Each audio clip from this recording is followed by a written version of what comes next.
Période de vide. Voilà. Tout d'un coup, j'ai vu des gens qui, tout d'un coup, ils changeaient complètement pas de vie, mais de façon d'être. Ils étaient effondrés. Parce qu'ils se réveillaient le matin, ils ne savaient pas quoi faire. Ils s'occupaient de la famille, ils s'occupaient de la cuisine, ils s'occupaient de tout le monde. Mais au bout d'un moment, c'était insupportable. Donc, il s'agissait aussi, avec ce film, de raconter ce moment-là où la vie professionnelle s'arrête, où l'identité se casse et est rompue. C'est cela. Alors, le film, il faut expliquer un tout petit peu, parce que ce n'est pas un prétexte pour faire un polar. Hein. Il y a deux choses. Il y a le côté polar, disons la tuerie, qui est fausse, enfin, qui est un truc cinématographique. Ouais. Mais il y a le drame de l'homme. Ouais. C'est ça qui m'a intéressé surtout. Et pour présenter le drame de l'homme et de sa situation, j'ai trouvé, grâce à ces livres américains, j'ai trouvé le côté polar, qui était important, qui attire plus de spectateurs et qui comprend mieux, finalement, à mon avis, les situations. Catherine Lemorton, vous êtes députée, je l'ai dit, vous présidez la commission des affaires sociales, mais vous avez vous-même vécu un licenciement, je crois que c'était au début des années 90. 1994. Et vous m'avez confié, du coup, qu'en revoyant le film de Costa Gavras, ça vous a vraiment parlé, justement, cette solitude du chômeur qui, du jour au lendemain, se retrouve chez lui le matin avec le vide à ses pieds. La descente aux enfers commence le jour où on reçoit la lettre recommandée qui vous convoque à l'entretien préalable, ou visant au licenciement, mais en fait, votre sort est déjà scellé. C'est une espèce de descente aux enfers d'un seul coup, où on est complètement décroché. Une espèce de petite mort qui commence sociale. Le couperet porte bien son nom. Oui. Claude Almos, vous êtes l'auteur de ce livre qui cartonne, c'est pas pour rien, Est-ce ainsi que les hommes vivent? Faire face à la crise et résister, c'est le sous-titre, un livre publié chez Fayard, où vous expliquez comment, depuis maintenant plusieurs décennies, ce chômage de masse, ce chômage de longue durée auquel on s'est habitué, vivre aussi avec la notion de crise toujours dans la tête, générait une souffrance psychique nouvelle. Est-ce que vous pouvez nous racontez ça un peu mieux. Alors, ce que j'ai voulu surtout expliquer, c'est que les souffrances issues de la vie sociale génèrent des problèmes aussi graves et surtout aussi complexes que ceux de la vie privée. C'est-à-dire que nous vivons tous avec l'idée implicite qu'un être humain, ça se construirait dans sa vie privée et puis de surcroît, ça aurait une vie sociale. Moyennant quoi, on pense, qu'on le veuille ou non, que les atteintes faites à cette vie sociale, donc notamment le chômage, c'est des atteintes faites à l'avoir, c'est très ennuyeux, c'est très embêtant, ça stresse, etc. Mais c'est pas fondamental. Mais c'est ce que j'explique. Voilà, ce que j'explique dans mon livre, c'est qu'en fait, c'est faux, cette conception. Nous sommes des êtres doubles. Nous avons comme une double colonne vertébrale psychique, bien que l'expression soit impropre, qui est moitié privée, moitié sociale et qui se construit pour l'enfant, je l'explique dans le livre, dès l'école. C'est-à-dire qu'un enfant petit, il n'a qu'une vie privée, un nourrisson n'a qu'une vie privée. À partir du moment où on est à l'école, on est l'enfant de ses parents, mais on est aussi un élève, et ça continuera toute la vie. Donc en fait, quand on est atteint dans sa vie sociale, on est atteint dans la moitié de son être. Et l'ancrage, la légitimité d'avoir une place, déjà une place dans la vie sociale, d'exister socialement, donc de faire exister cette moitié de son être, c'est l'emploi. Bon. Et à partir de là, si on n'a plus d'emploi, c'est pas seulement, bien sûr, on n'a plus d'argent, on est dans le vide parce qu'on ne sait plus quoi faire de ses journées, mais surtout, on a la moitié, on est amputé de la moitié de soi, on n'a plus d'image sociale de soi, on n'a plus de valeur sociale. Voilà, on ne peut plus exister socialement au même titre que les autres, même si au demeurant, on peut faire des activités sociales. Donc, ça génère des souffrances qui sont mais infinies d'une part et dont on ne parle pas. Et je trouve ça parfaitement scandaleux et qui sont surtout extrêmement complexes. Alors, c'est vrai qu'il y a un décalage entre ces statistiques du chômage qui finalement demeurent très abstraites, même si on s'y est habitué depuis quasiment 20 ans avec ce chômage à 2 chiffres de façon très, très régulière. Est-ce que c'était ça aussi que vous vouliez montrer? Parce que finalement, j'ai essayé d'y réfléchir, pas énormément à ma connaissance de fiction ou de films, de séries, qui racontent réellement la réalité de ces chiffres, c'est-à-dire du jour au lendemain, se réveiller, n'avoir rien à faire, les conséquences aussi pour la vie conjugale, pour la vie familiale, ce que vous décrivez très bien, d'un coup il n'y a plus d'accès à Internet, les enfants qui guettent comment leur père va rentrer de ces différents entretiens d'embauche. C'était ça aussi l'idée derrière les statistiques du chômage, montrer ce quotidien-là. Et puis la vie sociale, on ne peut plus fréquenter les mêmes personnes qu'on fréquentait avant. On ne peut plus aller au même restaurant, on ne peut pas avoir les mêmes vacances. Ça va tout bascule complètement, comme vous le disiez. Donc c'est une situation assez tragique. En plus, il n'y a pas de perspective. Surtout pour la classe, disons, supérieure, les cadres en général, il n'est pas facile de trouver du travail. Et ils sont complètement écartés de leur milieu. Et ça, c'est complètement tragique. Alors, c'est un film sur le chômage, mais au-delà, on peut le lire comme un film sur la souffrance générée par le travail en général. On sait que depuis les années 80, il y a un essor, en tout cas une prise de conscience sur les risques psychosociaux et le stress au travail. Il faut savoir qu'aujourd'hui, en 2015, 47% des salariés français déclarent éprouver du stress au travail. Alors, est-ce que le stress, c'est la souffrance? Claude Almos nous dirait que c'est un petit peu différent. Les causes principales qui sont évoquées par les différents salariés pour évoquer ce stress ou cette souffrance, ce sont les problèmes d'organisation, de hiérarchie, de communication. Depuis quand, Catherine Lemorton, les politiques en général et les parlementaires en particulier prennent en considération cette dimension-là de la souffrance au travail? Je veux dire, normalement, ça doit être pris en considération depuis très longtemps, puisqu'il existe la médecine du travail. Je crois que le gros choc, c'est ce qui s'est passé chez France Télécom il y a quelques années. Donc en 2009, avec la succession de suicides. Où on a bien vu la direction, à l'époque, essayer de trouver des raisons dans la vie privée pour en arriver là. Parce que c'est toujours plus facile de se dire que c'est dans la vie privée que ça se passe, que la raison se trouve et non pas dans la vie au travail. Or, c'était quand même révélateur d'un stress chez France Télécom et de conditions de travail assez insupportables. Et qu'est-ce qui s'est passé alors? Donc à ce moment-là, ensuite, il y a eu, alors à l'époque, nous étions dans l'opposition, puisque maintenant j'appartiens à la majorité, nous avions demandé une commission d'enquête, et notamment le groupe communiste, qui a toujours été refusée. Ce n'était jamais bien, c'était trop ciblé sur France Télécom. On en est arrivé à une mission d'information sur les risques psychosociaux, qui avait donné quelques orientations, mais certainement pas suffisantes. Parce qu'en fait, dans le monde du travail, il y a deux choses. Il y a la pénibilité qui est comptable, qu'on peut voir, parce qu'elle peut être objectivée. Quoi qu'encore, on voit bien du côté du patronat les difficultés sur le compte pénibilité. Et ensuite, ce côté psychosocial, ce mal-être psychologique, où on va toujours essayer de le contourner ou trouver une autre cause. Voilà. Alors, il y a quand même des choses qui avaient été faites à l'époque. Xavier Darcos, le ministre de l'époque, certes qui n'appartenait pas à votre famille politique, avait annoncé qu'il allait classer les 1500 entreprises de plus de 1000 salariés en fonction de leur degré d'avancement, justement, dans la lutte contre le stress. Il s'agissait finalement de les prendre par leur image et non pas par le portefeuille, ce qu'on verra peut-être dans un instant. Claude Almos, vous le dites dans votre livre, il y a dans cette nouvelle souffrance générée par le travail, les nouvelles formes de travail elles-mêmes, avec, évidemment, ce sont un peu des clichés, mais il faut quand même les rappeler, ce sont des réalités. Cette société du rendement, de la connexion permanente, l'existence, la banalisation des portables et des mails, par exemple, qui font qu'il n'y a plus de séparation réellement entre la vie chez soi et la vie au bureau. Elle participe de cette souffrance? Bien sûr, mais surtout ce qu'il y a, c'est que tout ça se fait dans la crainte absolue de se retrouver sans travail.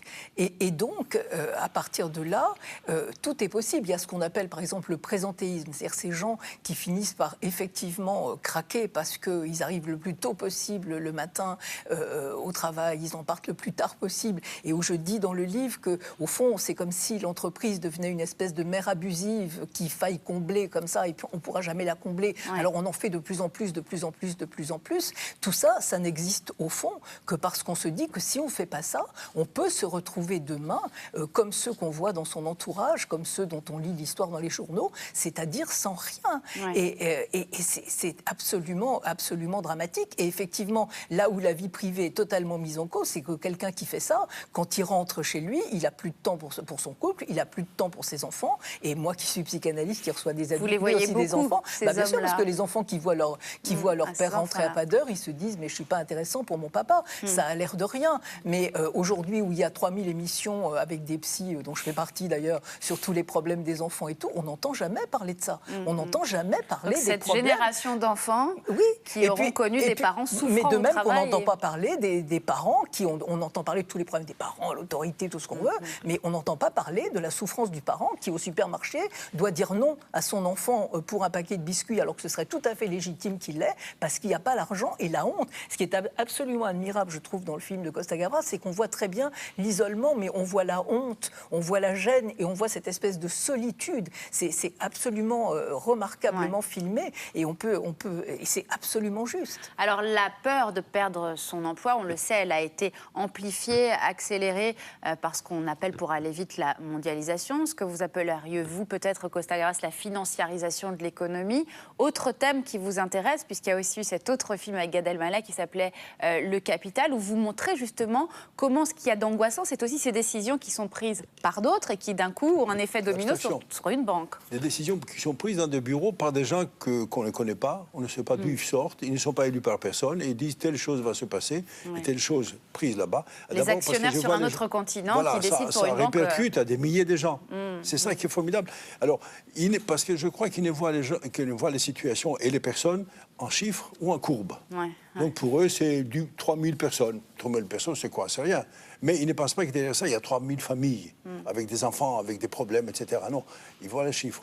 Et le pire, c'est que très souvent, ça se fait pour satisfaire les actionnaires. C'est-à-dire les actionnaires touchent 8% sur leur actionnariat, et ben, il faut qu'il y ait un peu plus de 10. Un peu plus 10. C'est mieux. Et pire, c'est que les personnes, les patrons, qui ne réussissent pas à satisfaire les actionnaires, ils sont écartés pour faire venir d'autres qui finissent par satisfaire les actionnaires. C'est une société qui est déplacée complètement. Et je crois, excusez-moi de dire ça, je crois que le pouvoir politique s'est affaibli énormément depuis ce taux de pouvoir qui s'est fait. Alors vous parlez d'affaiblissement du pouvoir politique, c'est exactement la question que je voulais vous poser, Catherine Lemorton. Comment, quand on a connu le chômage, comme c'est le cas, comme vous l'avez raconté tout à l'heure, quand on a été syndicaliste, et je sais que ça fait aussi partie de votre histoire, quand on se retrouve présidente de la commission des affaires sociales, c'est-à-dire précisément la commission où l'on parle de l'emploi, où l'on parle du chômage, où l'on parle du burn-out, etc. Est-ce que vous vous sentez très inutile, enfin tellement dépassé par ce qu'on vient de décrire, cette société de la mondialisation, de la financiarisation, etc. Qu'est-ce qui vous reste comme marge de manœuvre? Si je me sentais inutile, je ne serais pas là et je ne me serais pas présentée devant des électeurs. Donc je pense que le pouvoir politique, il a sa place et des décisions peuvent être prises. Je prends le compte pénibilité, j'y reviens, ça a quand même été voté, n'en déplaise au patronat, mais ça a été quand même voté et ce sera mis en place. Ne leur en déplaise aussi. Mais c'est vrai qu'on a un pouvoir, effectivement. Dans le même ordre d'idée, de quoi êtes-vous fier, au-delà de ce compte pénibilité? Pas de ce que vous auriez voulu faire directement, de ce qu'ont pu faire les politiques sur ces sujets que nous évoquons ensemble depuis plusieurs minutes. On avance à petits pas, effectivement, parce qu'on parle de l'affaiblissement du pouvoir politique. Mais moi, je parle de l'affaiblissement du pouvoir syndical aussi.